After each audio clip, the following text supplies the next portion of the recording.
사람들 중에는 남이 하는 것은 일이든 말이든 늘 못마땅하게 여기는 사람들이 더러 있습니다. 눈여겨보았다가 그 트집을 잡는 사람들이 있습니다.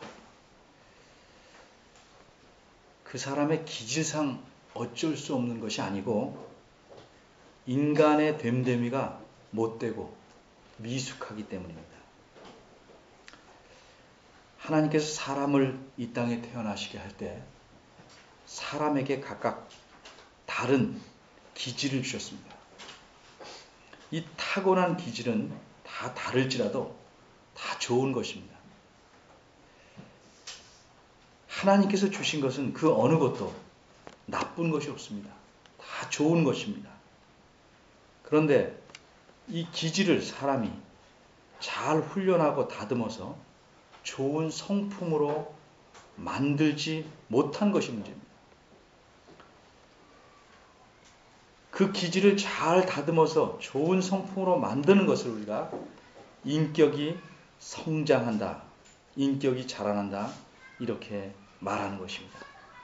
그리고 인격이 자라났다 하는 그 표시, 물가 지수처럼 인격의 성장 지수는 말로 드러납니다.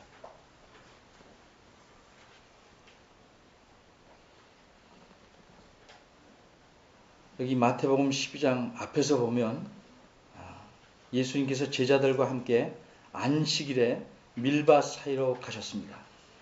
근데 배가 고파서 이삭을 잘라서 좀 비벼서 먹었습니다. 늘 예수님을 보면서 탈을 하는 그 바리새인들이라는 사람이 있습니다. 이 사람들이 예수님에게 불평을 늘어놓습니다. 질타합니다. 안식일에 하지 못할 일을 했다. 배고플 때 먹는 것, 그건 안식일에도 해야 될 일인데 자기네들이 그 안식일의 뜻을 잘 모르고 자기네들이 정한 규정으로 예수님을 탓한 것입니다. 또 예수님께서 회당에 들어가서 손 마른 사람을 보게 됐습니다. 그래서 그 손을 건강하게 고쳐주셨습니다. 근데 이 사람들은 예수님이 이 안식일 날 이 손 마른 사람을 건강하게 고쳐주면 고소하려고 그렇게 생각하고 있었습니다. 그래서 예수님 말씀합니다. 양 한 마리가 구덩이에 빠졌는데 안식일이라고 건져주지 않겠냐. 안식일 날 좋은 일, 남을 돕는 일, 고쳐주는 일, 이런 일은 선을 행하는 것이고 하나님 앞에서 옳다 이렇게 말합니다. 그럼 이런 잘못을 지적하면 우리가 잘못 생각했구나 이렇게 이해하지 않고 바리새인들은 어떻게 하면 예수를 죽일까 이렇게 연구하기 시작합니다. 세 번째 사건이 또 나오는데 22절부터입니다. 귀신이 들려서 이 귀신의 능력 때문에 눈이 멀고 벙어리가 된 자가 있었습니다. 그를 데리고 왔습니다. 예수님이 고쳐주셨습니다. 이런 놀라운 일을 행하니까 이분은 성경에서 말씀한 오리라고 한 다윗의 자손, 그리스도가 아니냐 이렇게 생각들 하는데 바리새인들은 뭐라고 말하냐면 귀신의 왕인 바알세불을 힘입어서 그 능력으로 귀신을 내쫓았다 이렇게 말합니다. 이런 일이 있고 나서 바로 하신 말씀이 오늘 31절부터입니다. 그러므로 내가 너에게 이르노니 사람의 모든 죄와 회방은 용서함을 얻을 수 있지만 성령을 회방하는 것은 용서함을 얻지 못한다 이렇게 말씀합니다. 그래서 모든 죄와 회방이란 말은 얼핏 생각하면 뭘 못하게 하는 게 회방처럼 생각되는데 여기서 회방이란 말은 모독이란 말입니다. 모독. 사람이 저지르는 모든 죄들과 또 모독하는 것 이런 것들은 용서함을 받을 수 있지만 성령을 모독하는 것은 용서함을 얻지 못한다. 사람이 지은 모든 죄와 하나님을 모독하고 하나님의 하신 일을 모독하고 예수님을 모독하고 이런 일들은 회개하면 용서함을 받지만 성령을 모독하는 것만은 회개해도 용서함을 얻지 못한다 하는 말씀입니다. 왜 성령을 모독하는 것은 용서함을 얻지 못할까? 도대체 성령의 모독, 성령을 회방하는 것, 성령을 모독한다는 것은 무엇인가? 우리가 이 점을 좀 생각해 봐야 할 것입니다. 여기서 드러난 것은 분명히 성령께서 하신 일임에도 불구하고 이게 마귀의 일이다, 사탄의 일이다 라고 말하는 것을 가리켜서 성령을 회방했다, 성령을 모독했다 말씀하는 것입니다. 귀신을 내쫓은 일, 24절에 귀신을 내쫓았는데도 이 일에 대해서 성령이 하신 일이 아니고 귀신의 왕의 힘을 입어서 쫓았다 이렇게 말합니다. 27절에 보면 이렇게 말합니다. 그럼 예수님만 귀신을 내쫓는 게 아니고 하나님께서 이 바리새인들 속에도 어떤 사람들에게는 능력을 주셔서 귀신을 내쫓게 했습니다. 예수님 말씀합니다. 너희 아들들은 너희 파에 속한 사람들, 이런 말입니다. 너희 문화생들은, 바리새 파에 속한 사람들은 귀신을 내쫓는데 그것도 귀신을 힘입어서 내쫓는 것이냐? 그것은 하나님의 능력으로 그렇게 한다고 하면서 내가 한 것은 어째서 귀신을 힘입어서 했다고 하는가?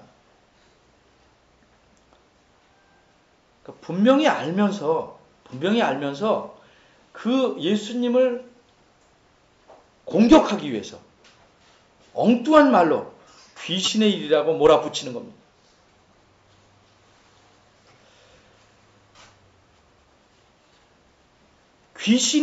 귀신을 내쫓는 일은 할 수 없죠. 같은 나라가 그렇게 서로 싸우면 무너지듯이 그런 일을 할 수 없다. 귀신을 내쫓는 일은 좋은 일인데 귀신이라는 건 좋은 일을 결코 할 수 없다고요. 좋은 일이 되는 것은 하나님께서 하시는 일이다. 성령님께서 하시는 일이다. 이런 말씀입니다. 물론 사람이 잠시 의심이나 일시적으로 그릇된 생각에서 혹은 태도에서 이거는 귀신 내쫓는 게 아닐까 이런 것을 말하는 것이 아니고 의도적으로 악하게 마음을 정하고 뻔히 알면서도 이거는 귀신의 힘으로 했다. 이렇게 말하는 것은 성령을 모독하는 것이다 하는 말씀입니다. 그래서 32절에 보면 이런 말씀이 있어요. 또 누구든지 말로 인자를 거역하면 용서함을 얻되 누구든지 말로 성령을 거역하면 용서함을 얻지 못한다. 인자는 예수님을 가리키는 건데 예수님을 거역하면 용서함을 받고 성령을 거역하면 못 받는다. 그럼 예수님이 성령보다 못한가? 왜 이렇게 말씀하는가? 여기서 학자들은 이렇게 결론을 내리고 있습니다. 이 예수님이 이 땅에 오셨을 때는 사람들이 그가 하나님의 아들인지 몰라서 그에 대해서 모독할 수도 있고 분명히 모르기 때문에 잘못된 말도 할 수 있다. 그러니까 사람으로 이 땅에 계실 때에는 그런 잘못을 용서해 줄 수 있다. 마치 학교에서 입학해서 처음 가는데 젊은 교수가 가니까 교수인지 모르고 학생처럼 막 반말하고 아주 좀 못되게 굴었어요. 나중에 교수인 줄 알고 나면 정말 죄송합니다. 그럼 용서가 되지만 교수인지 분명히 알고 나서 그렇게 하는 것은 더 중한 것과 마찬가지예요. 예수님께서 이 땅에 사람으로 계실 때 그때는 잘못을 범해도 용서가 가능하지만 회개할 경우 부활하심으로써 죽었다 살아나심으로써 온 천하에 예수님이 주님이시요 하나님의 아들이다 이렇게 공포된 뒤로는 그 사실을 알면서 의도적으로 부인하고 거역한다는 말은 불순종한다는 말이 아니고 적대적인 말을 합니다. 그것은 곧 인자를 거역한 정도가 아니고 성령을 거역하는 것입니다.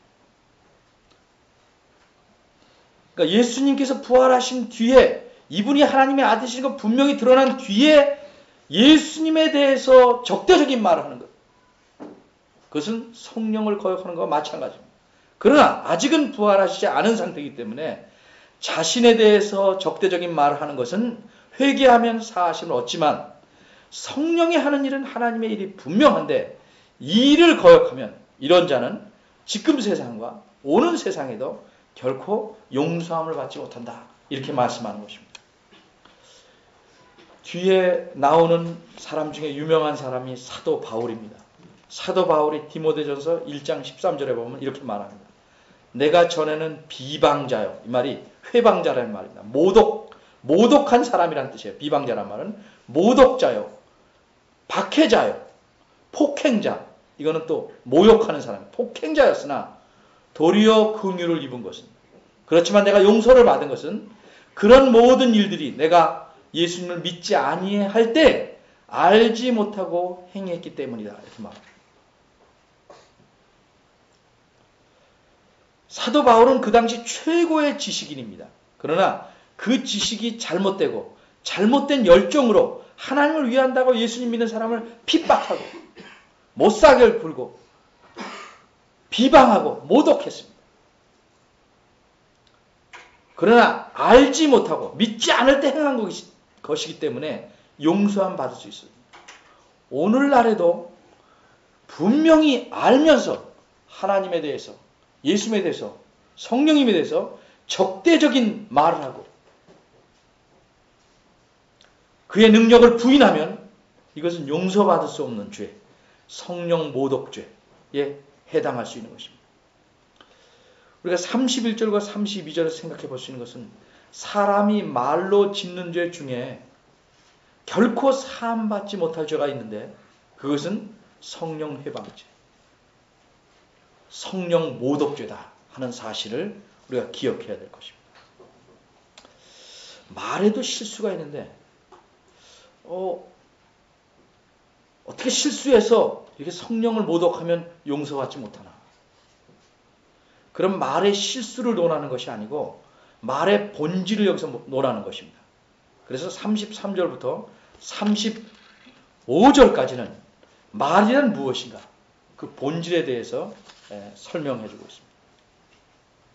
33절에 보면 나무도 좋고 실과도 좋다고 하든지 나무도 좋지 않고 실과도 좋지 않다 하든지 하라. 이렇게 말했습니다. 이거는 말하려면 나무도 좋다, 실과도 좋다 이렇게 말하든지 둘 다 나쁘다고 하지 말을 확실하지 않고 나무는 좋은데 뭐 실과가 나쁘다든가 이렇게 애매모호하게 하지 말라. 이쪽이든 저쪽이든 선택하지 그렇게 두루뭉실하게 하지 말라 하는 뜻이 아닙니다. 여기 좋다 하든지라는 하다는 말은 만들라는 뜻입니다. 만들라. 이런 말은 너희가 나무를 좋게 만들어라. 그러면 열매도 좋을 것이다. 혹은 너희가 나무를 나쁘게 만들어라. 그러면 열매도 나쁠 것이다. 이런 뜻입니다. 왜냐하면 나무가 어떤지는 그 열매로 알 것이기 때문이다. 사람을 나무에 비유한 것입니다. 바리새인들은 아주 자신들을 못되게 만들어간 사람.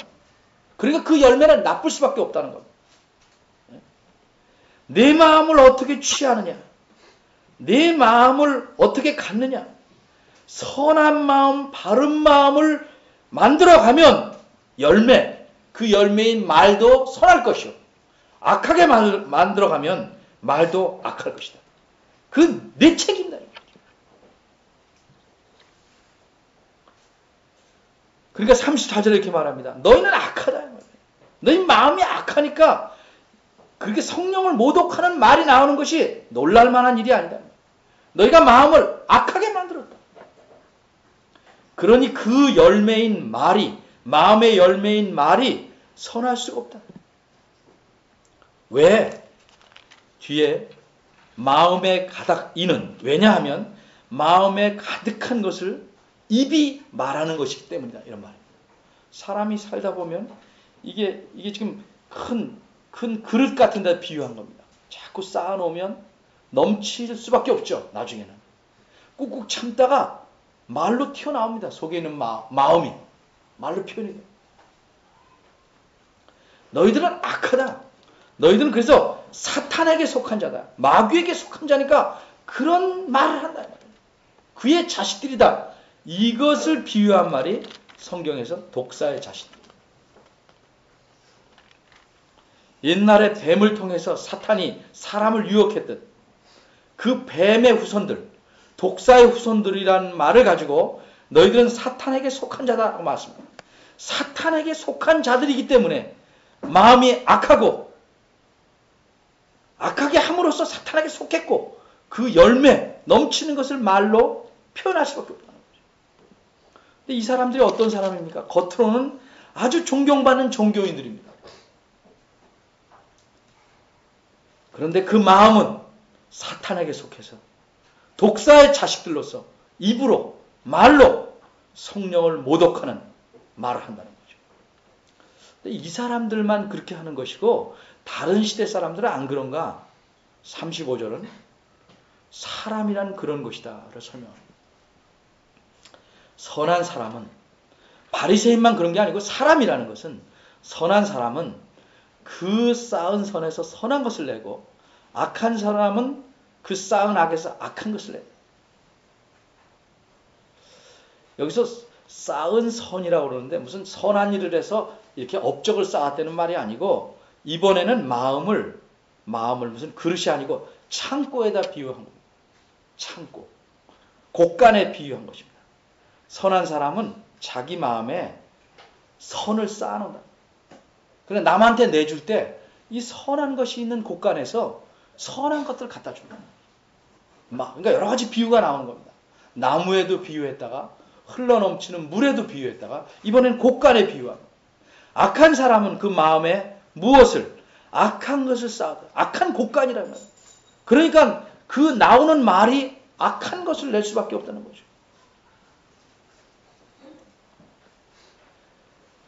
평소의 마음에 무엇을 담는가, 무엇을 쌓아두는가가 매우 중요합니다. 사람들을 보면 놔둬야 될 것도 깎아내리려고. 웬만하면 넘어갈 수 있는데도 흉봅니다. 칭찬한 일이 분명한데 그때는 어쩔 수 없어서 겨우 그쯤이야 누구나 하지. 이 정도로 말합니다. 사람이 입맛이 다 다른데 아주 지나치게 짜거나 그러지 않고는 탓할 필요가 없어요. 솜씨가 뭐냐고 타박하고 뭐 결혼한 지 몇 년 됐냐 이 모양이냐고. 그러니까 그 마음이 어떤 거를 말로 표현합니다. 자꾸. 말은 마음에서 나오는 것입니다. 마음의 열매입니다. 말은. 사람이 마음을 볼 수 없죠. 내가 내 모습을 몰라서 거울에 비춰보듯이 사람의 마음을 알려면 말을 보면 알 수 있습니다. 이게 말하다가 혀가 꼬여서 실수가 나오는 것 말하는 것이 아닙니다. 그런 실수는 누구나 합니다. 학생들 가르치는데 여러 번 해야 되는데 여보 이렇게 말하는 경우도 저도 몇 번 있고 이게 말의 실수는 많이 합니다만 그런 걸 말하는 게 아니고 정말 마음에서 나오는 거예요. 그러니까 마음을 볼 수 있는 거울이 말입니다. 말. 이 말이 얼마나 중요한지는 뭐 곳곳에 말하고 있습니다. 잠언 1장 26절에 이렇게 말합니다. 야고보서 1장 26절에는 누구든지 스스로 경건하다고 생각해요. 자기는 이 정도면 예수님을 잘 믿는다. 이 정도면 신앙인답다. 그러면서 자기 혀를 재갈 물리지 않고 말에 문제가 있으면 그 사람의 경건은 헛것이다. 그 말. 잠언에도 이런 말씀이 있어요. 의인의 입은 생명의 샘이라도 악인의 입은 독을 머무는다. 남한테 아픈 소리 할 수 있습니다. 충고도 하고 권면도 하고. 그러나 아물지 않는 상처가 되는 말 늘 조심해야 됩니다. 자기 쌓은 곳간에서 무엇을 꺼내오느냐? 자기가 책임지는 것입니다. 두 번째로 말에 대해서 말은 마음의 거울이다. 마음의 열매다 하는 사실을 예수님은 분명히 지적하고 있는 것입니다. 36절과 37절에서는 이런 말씀이 있습니다. 내가 너에게 이르노니 사람이 무슨 무익한 말을 하든지 심판날의 이에 대해서 신문을 받으리니 이렇게 말씀합니다. 여기서 무익한 말이라는 것은 대수롭지 않은 말, 무의미한 말까지도 심판을 받는다. 생각 없이 한 말. 근데 여기서 조심할 것은 여기서 쓰인 말, 사람이 무슨 무익한 말 할 때는 표현된 그 말인데 이에 대하여 이는 이 말입니다. 이 말에 쓸 때는 그 말에 담긴 생각입니다. 조금 표현이 다릅니다. 말이라는 건 꼬여서 나갈 수도 있으니까 그 말이 무엇이냐, 그 논리적 사고, 생각 없이 했다는 그 말 속에 뭐가 담겨 있을까? 정말 생각이 없을까? 아니면 생각 없이 속에 쌓인 악한 것을 털어놓은 것입니다.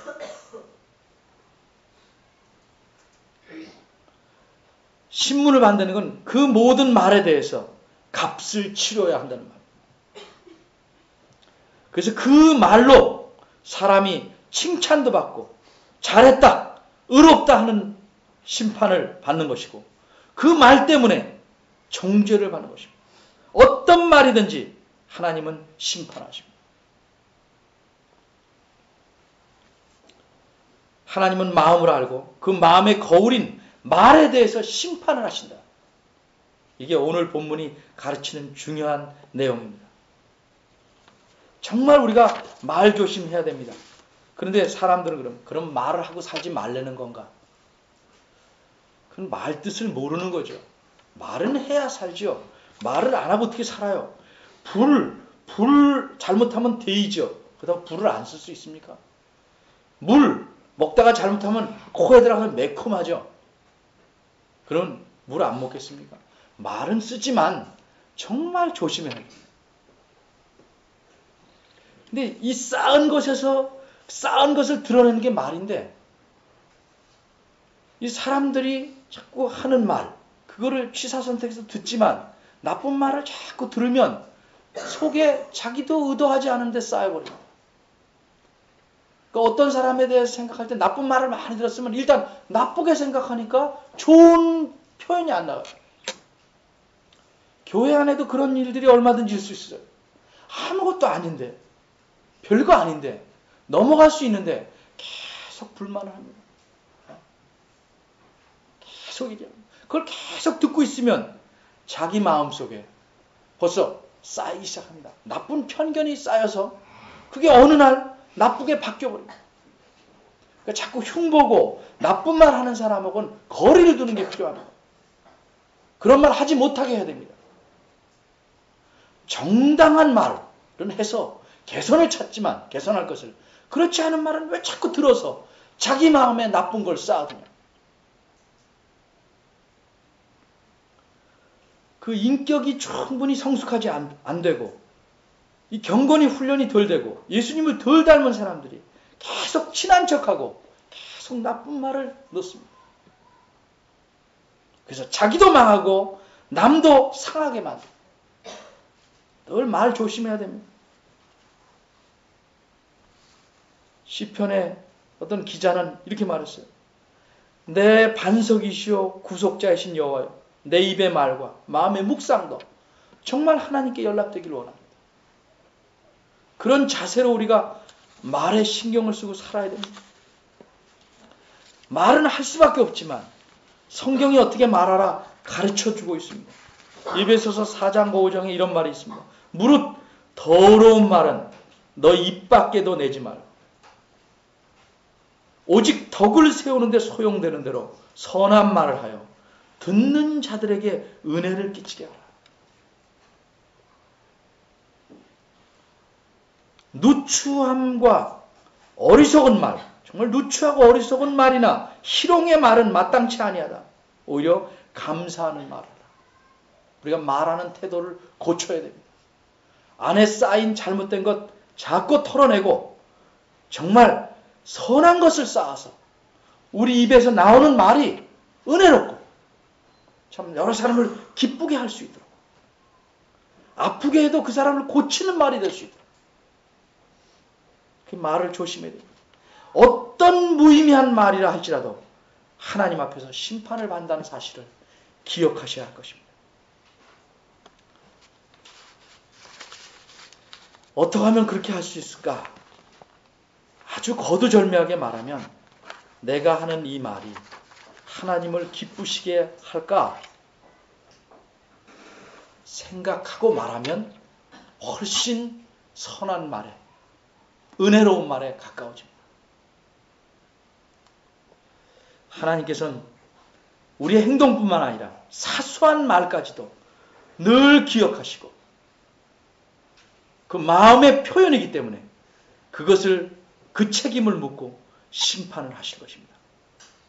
이 어미로우신 하나님 앞에 우리가 그리스도인으로서 하나님을 섬기는 사람으로서 말의 책임을 지고 살아가야 할 것입니다. 기도하겠습니다. 세치도 안 되는 혀로 여러 사람을 아프게 하고 상하게 하고 괴롭게 하는 저희들을 주께서 긍휼을 여겨주시고 이제부터는 더욱더 하나님 앞에서 내 말에 그것이 사소하고 아무것도 아닌 것 같을지라도 이 말을 하나님께서 다 듣고 계심을 기억해서 하나님을 기쁘시게 하는 말 하기에 힘쓰는 저희들 되도록 은혜 주시기를 바랍니다. 하나님의 은혜를 바란다고 책임은 다하지 않고 그저 가만히 있는 자 되지 않게 하시고 이 은혜를 사모하며 우리 마음에 좋은 것을 쌓아서 우리의 입으로 내는 말마다 많은 사람을 기쁘게 하고 하나님을 바라볼 수 있게 하는 그런 그리스도인 되도록 도와주시옵소서. 저희들 마음속에 생각나는 모든 악한 말과 남을 상처 입힌 것, 아프게 한 것 회개하게 하시고 날마다 하루에 언어와 말의 모든 습관을 돌아봐서 늘 자신을 고쳐가고 좋은 것을 유지할 줄 아는 그리스도인 되도록 만들어 주시옵소서. 예수님의 이름으로 기도합니다. 아멘. 다 같이 일어나셔서 성령 7장 보십시오.